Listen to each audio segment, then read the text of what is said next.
Kebakaran hebat menghanguskan pemukiman di kawasan padat penduduk di Kelurahan Dusun Baru, Kota Sungai Penuh, Jambi. Di Kelurahan Dusun Baru, Kecamatan Sungai Bungkal, Kota Sungai Penuh, Jambi, Minggu siang. Warga berhamburan untuk menyelamatkan barang-barang berharga.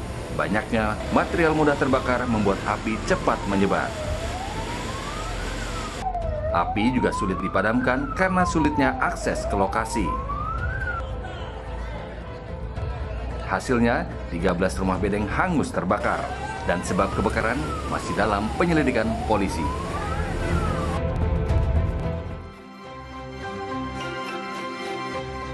Assalamualaikum pemirsa, bagaimana kabar Anda pagi ini? Semoga sehat dan selalu semangat. Seperti biasa, sebelum beraktivitas, kita update dulu yuk seputar informasi menarik agar pagi Anda lebih berisi. Bersama saya, Erlang Purbaya, inilah Cakrawala selengkapnya.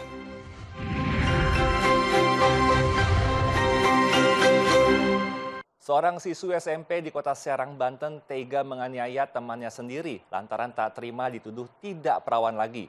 Pelaku marah dan menjemput korban di rumahnya.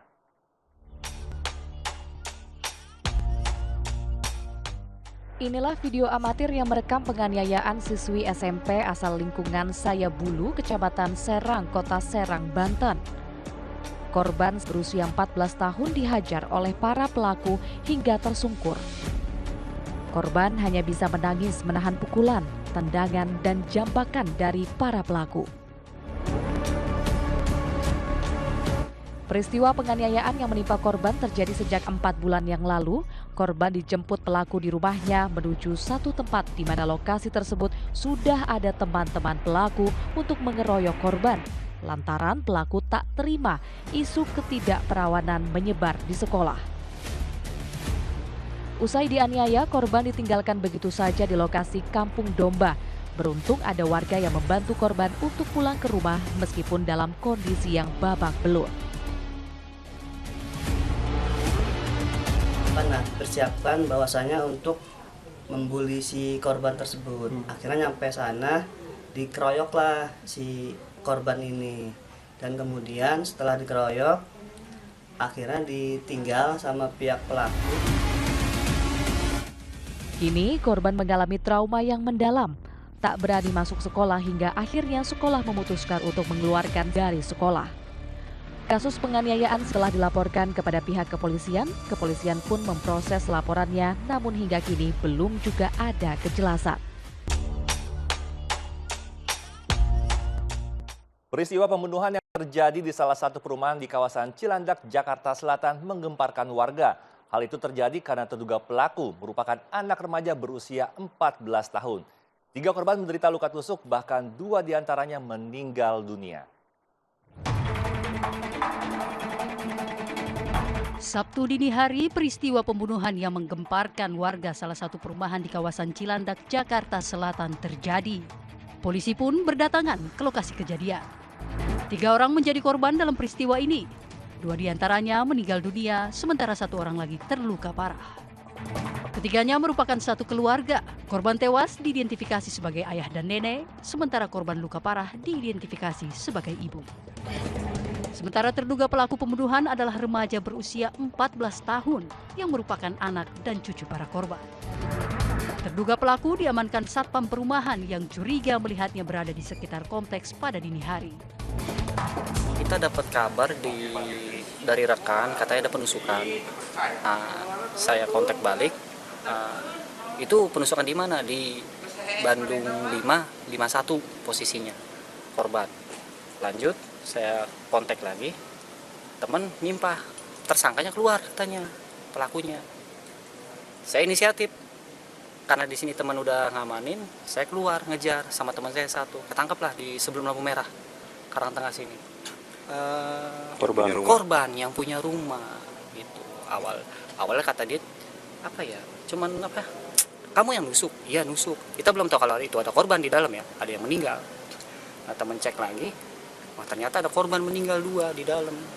Untuk memastikan benar. 2 orang itu siapanya si pelaku?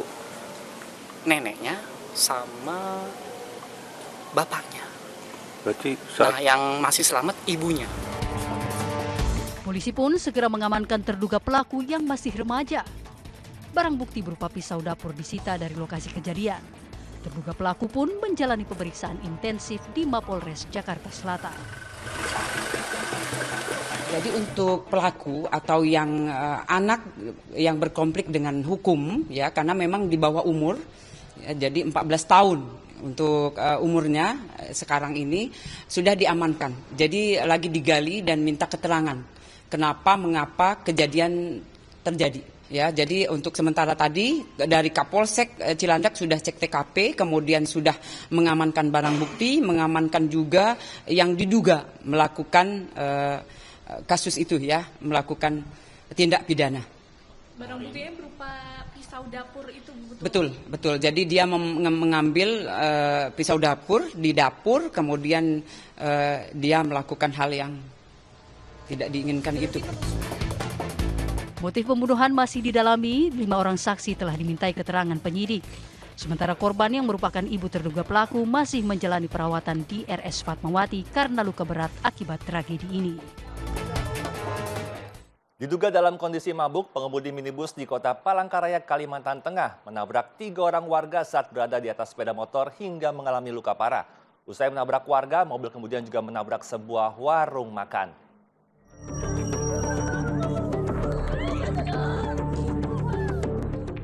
Inilah video amatir warga saat merekam kondisi ketiga korban laka lantas usai ditabrak mobil bernomor polisi KH1251NK, tepatnya di depan kompleks perumahan Villa Tirta, Jalan G. Obos, Kota Palangkaraya. Kondisi korban cukup memprihatinkan. Selain mengalami luka parah, juga ada yang tak sadarkan diri. Sedangkan mobil yang dikemudikan seorang pria nampak terlihat masuk ke dalam warung makan hingga hancur berantakan.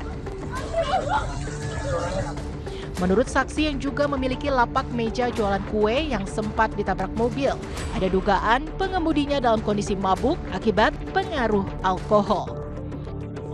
Saya tahunya tuh pas di depan lapak saya itu langsung nabrak ujung meja saya, pas ada penitip pembeli satu orang yang ditabraknya, sama di samping jalan ini ada ibu-ibu sama anaknya naik kendaraan itu tabraknya. Berapa orang jadinya, Bu? 3 orang korbannya. Ya. Luka apa gimana, Bu? Luka kayaknya. Luka, ya. Sementara Kanit Gakum Satlantas Polresta Palangkaraya, Ibtu Eko mengatakan mobil mengalami ban slip hingga menabrak warga. Masyarakat yang menyatakan bahwa ada mencium bau alkohol. Wah, itu kalau itu nanti kita pendalaman, ya, kita pendalaman dan kita menyesuaikan. Kalau memang itu ada, itu kan nanti ada bagian tersendiri yang bisa untuk menentukan dia mengkonsumsi alkohol atau enggak. Guna proses hukum lebih lanjut, selain melakukan pemeriksaan pengemudi mobil, petugas juga mengamankan mobil dan 2 sepeda motor untuk dijadikan barang bukti. Presiden Prabowo Subianto mengumumkan kenaikan upah minimum provinsi rata-rata nasional sebesar 6,5%. Kenaikan UMP 2025 ini menjadi upaya pemerintah memperbaiki kesejahteraan para buruh. Sementara itu, Ketua Umum Kadin Indonesia Anindya Novian Bakri merespon kenaikan tersebut harus dibarengi dengan kapasitas sumber daya manusia.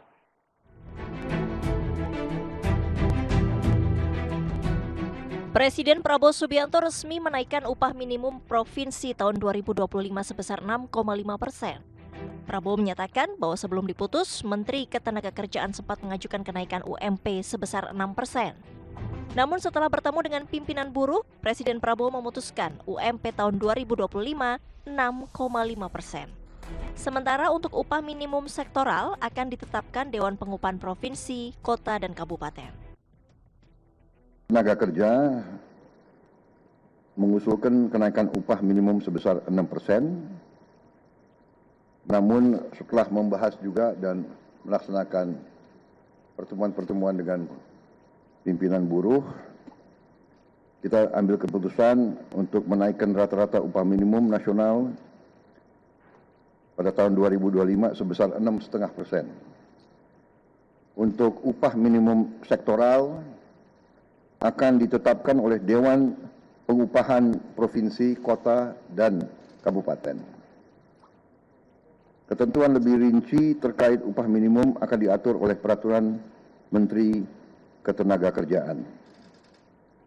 Saudara-saudara sekalian, kesejahteraan buruh adalah sesuatu yang sangat penting. Kita akan perjuangkan terus perbaikan kesejahteraan mereka.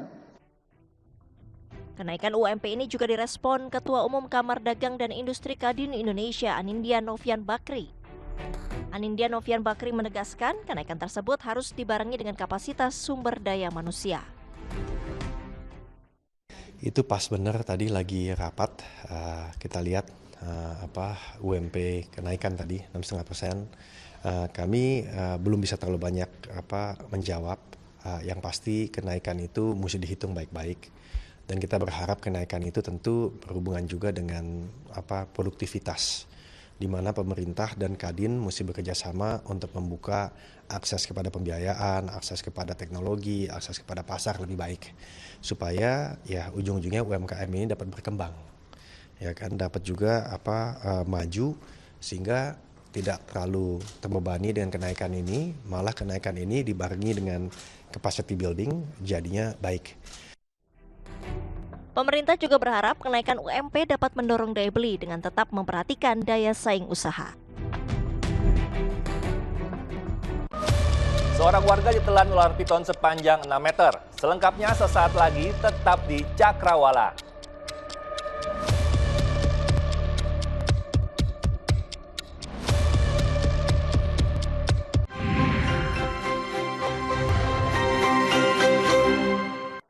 Terima kasih Anda masih setia menyaksikan Cakrawala bersama saya Erlang Purbaya.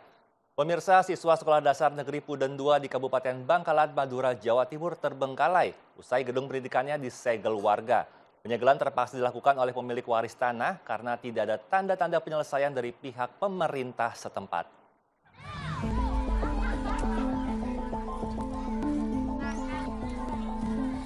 Ratusan siswa Sekolah Dasar Negeri 2 Puden, Kecamatan Tanah Merah, Kabupaten Bangkalan, Madura, Jawa Timur terbengkalai di sekitar sekolah usai gedung pendidikan tak bisa dilewati lantaran pintu masuk ke halaman sekolah disegel oleh warga.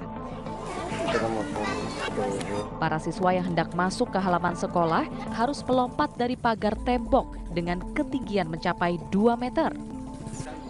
Tak hanya siswa saja, namun sejumlah guru SD yang sudah siap memberikan ilmu mata pelajaran kepada murid-muridnya juga terpaksa ditunda karena pintu gedung sekolah sedang disegel. Ini kan tidak ada penyelesaian dari dinas pendidikan, Pak. Jadi saya terpaksa saya tutup, Pak. Sampai sudah lama minta penyelesaian terkait tanah ini? Sudah lama, Pak, saya, Pak. Sudah berkali-kali, tapi tidak ada respon dari atas, Pak.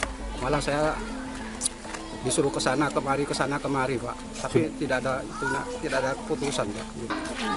Pihaknya berjanji selama sebelum ada kepastian dari pihak pemerintah terkait ganti rugi lahan, gedung sekolah tetap akan disegel. Seorang pemuda difabel ditetapkan sebagai tersangka kasus dugaan kekerasan seksual terhadap mahasiswi. Polisi mengaku sudah memiliki 2 alat bukti. Sementara pelaku mengaku tuduhan pada dirinya tak masuk akal karena ia tidak memiliki 2 lengan sejak lahir.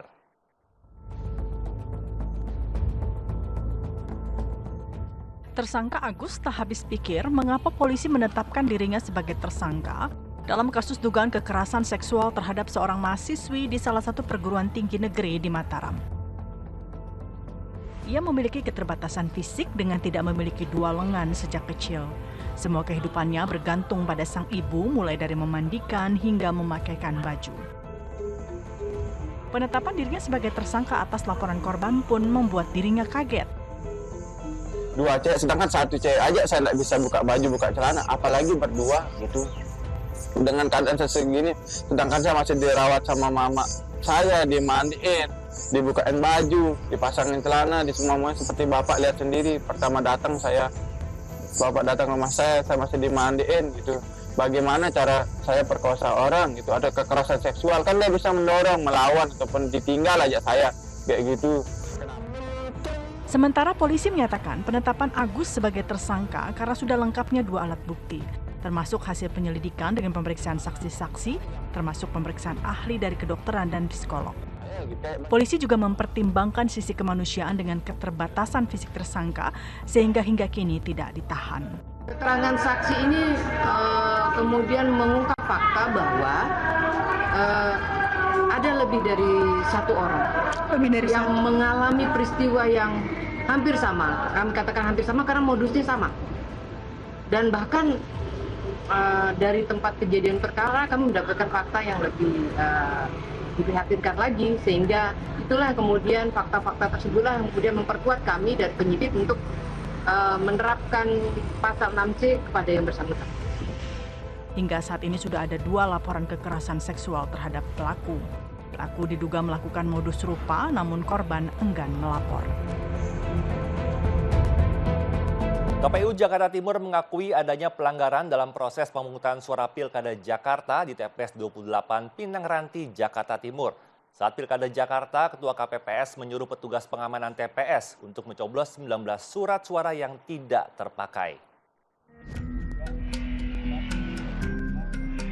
Video ini ramai beredar di sosial media. Ketua KPPS TPS 28 Pinang Ranti, Jakarta Timur memerintahkan pencoblosan belasan surat suara yang tak terpakai. Komisi Pemilihan Umum KPU Jakarta Timur menyebutkan total ada 19 surat suara pasangan nomor urut 3 Pramono Anung dan Rano Karno yang dicoblos. Ketua Divisi Hukum dan Pengawasan KPU Jakarta Timur, Rio Feriza, mengatakan dari hasil pemeriksaan Ketua KPPS TPS 28, tindakan dilakukan spontan dan tak bermuatan politis, serta dilakukan tanpa sepengetahuan anggota KPPS lain saat jam istirahat. Menurut Ketua KPPS TPS 28 Pinang Ranti, ia beralasan memerintahkan pencoblosan 19 surat suara tak terpakai dengan alasan meningkatkan partisipasi pemilih pada Pilkada Jakarta 2024. Di atas nanti lagi. Itu sekitar jam 12 sampai jam 1 ya, jam 12-an lah. Itu Ketua KPPS pada saat lagi pipi soma, Ketua KPPS ini tuh terus untuk mencoblos suara dengan alasan meningkatkan partisipasi pemilih. Dan ini hal yang kita nggak benarkan juga sih, karena memang untuk meningkatkan partisipasi itu harus langsung orangnya datang ya ke TPS menandakan seperti itu. Nah kemudian ada 19 surat suara yang diambil oleh Pansum, kemudian dicoblos ke salah satu paslon. Tapi memang ke salah satu paslon ini bukan merupakan arahan dari Ketua KPPS, itu merupakan inisiatifnya sendiri gitu. Sementara itu, Bawaslu DKI Jakarta masih akan mengkaji apakah terdapat unsur yang mengarah kepada dugaan pelanggaran pidana pemilu dan unsur untuk dapat melakukan PSU atau pemungutan suara ulang di TPS 28 Kelurahan Pinang Ranti, Jakarta Timur. Pasca video Ketua KPPS diduga mencoblos belasan surat suara yang tak terpakai dan viral di media sosial. Ya, terkait dengan proses yang sedang ditangani oleh Bawaslu Jakarta Timur, ada 2 hal yang terkait dengan dugaan pelanggaran pidana pemilihan. Kemudian juga terkait dengan apakah ada unsur yang mengarah kepada bisa direkomendasikan untuk dilakukan PSU. Terkait dengan itu sekarang sedang dikaji. Apakah misalnya di pasal 187A di ayat 1 ayat 2-nya ini memenuhi unsur untuk menjadi dugaan atau masuk pada ranah pidana pemilihan, karena di situ bahwa setiap orang tidak boleh misalnya mencoblos lebih dari 2 kali atau kemudian menggunakan hak pilih orang lain.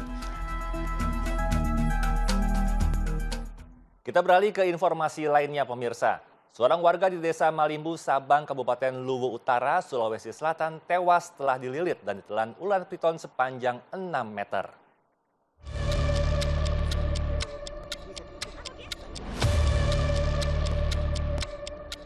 Korban yang bernama Pecok berusia 30 tahun ditemukan di perut ular dalam kondisi meninggal dunia. Saksi mata mengatakan korban sempat melakukan perlawanan dengan menebas kepala ular. Namun kuatnya lilitan piton raksasa tersebut membuat korban tidak berdaya dan ditelan hidup-hidup. Saksi mata juga menuturkan peristiwa itu baru diketahui saat keluarga korban resah karena korban yang merupakan petani gula aren belum pulang ke rumah pada malam hari. Warga kemudian menemukan jejak ular dan menelusurinya. Tak jauh dari pondok kebun korban, warga menemukan ular piton raksasa dengan perut buncit. Jenazah korban kemudian dievakuasi ke rumah duka untuk dimakamkan. Tiap akhir pekan, pemerintah Kota Bandung menggelar Car Free Day atau Hari Bebas Kendaraan di Jalan Braga selama 24 jam. Program ini digelar untuk menarik wisatawan dan warga setempat agar bisa menikmati suasana Jalan Braga yang bebas dari kendaraan. Kawasan Jalan Braga di pusat kota Bandung, Jawa Barat kembali disulap menjadi zona bebas kendaraan setiap hari Sabtu dan Minggu selama 24 jam dalam program bertajuk Braga Keren. Di setiap akhir pekan, Jalan Braga dipenuhi warga dan wisatawan yang berkunjung ke Kota Kembang. Mereka secara leluasa bersuah foto di tengah jalan hingga duduk-duduk di jalanan yang memiliki nilai sejarah tersebut. Tidak sedikit pula warga berolahraga di pagi hari sambil jalan santai. Selain menikmati kawasan bersejarah, pengunjung juga akan disuguhi hiburan musik serta berbagai jajanan kuliner yang ada di sepanjang Jalan Braga. Karena sebagai turis ya, jadi rasanya lebih nyaman untuk jalan dan untuk melihat-lihatnya tidak riuh rame gitu. Jadi kalau untuk kami sebagai turis sih untuk lihat dengan jalan santai, tidak terganggu dan lebih nyaman untuk jalan-jalan. Bagi pengunjung yang berada di luar kota Bandung yang membawa kendaraan, jangan khawatir karena pemerintah Kota Bandung menyediakan 11 kantong parkir untuk mendukung aksibilitas pengunjung. Anda bosan dengan suasana perkotaan? Di Pagar Alam Sumatera Selatan ada tempat menarik untuk menginap bersama keluarga dengan konsep glamping menyatu bersama alam, serta keseruan bermain arung jeram di tepian sungai. Dan berikut informasinya.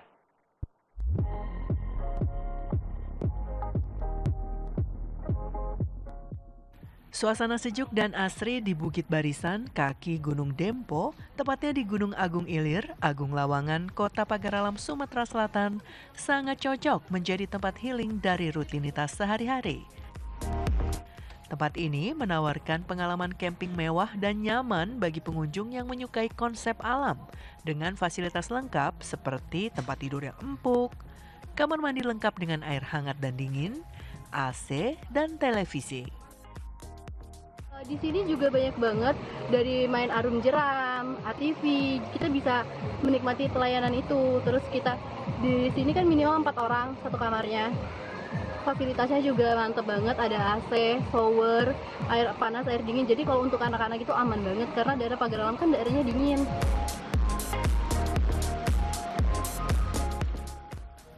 Pengunjung juga bisa langsung menikmati bermain arung jeram atau mandi di aliran sungai yang jernih tepat di depan tempat glamping.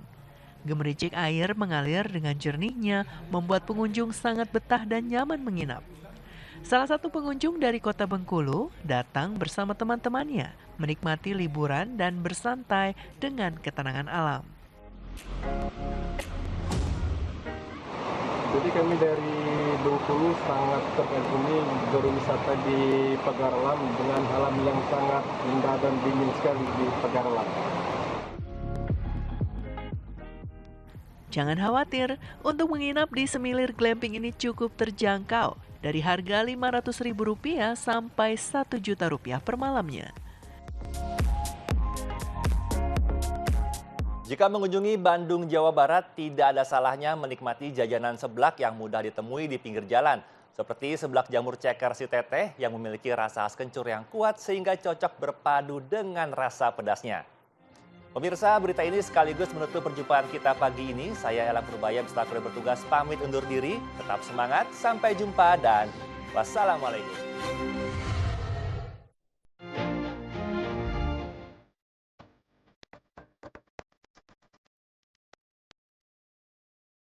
Jajanan seblak sangat populer di kalangan remaja dan ibu-ibu. Bahkan saat ini hampir setiap sudut tempat banyak yang berjualan seblak. Di Kota Kembang, Bandung, para wisatawan berburu seblak dengan rasa dan isian yang berbeda. Tidak hanya kerupuk rebus saja, seblak jamur ceker si Teteh di Kota Bandung ini memakai jamur enoki sebagai primadona. Cara memasak seblak jamur ceker sama seperti memasak seblak pada umumnya. Namun, si teteh cantik yang bernama Sasa ini menambahkan rasa cikur atau kencur yang banyak pada hidangan buatannya. Pedas, gurih gitu. Terus kita tuh lebih dibanyakin cikurnya biar lebih terasa gitu cikurnya. Kalau kata Sundanya mah lebih leko gitu ya. Lebih leko si sebelahnya tuh. Kita bikin kuahnya nggak cawelan gitu.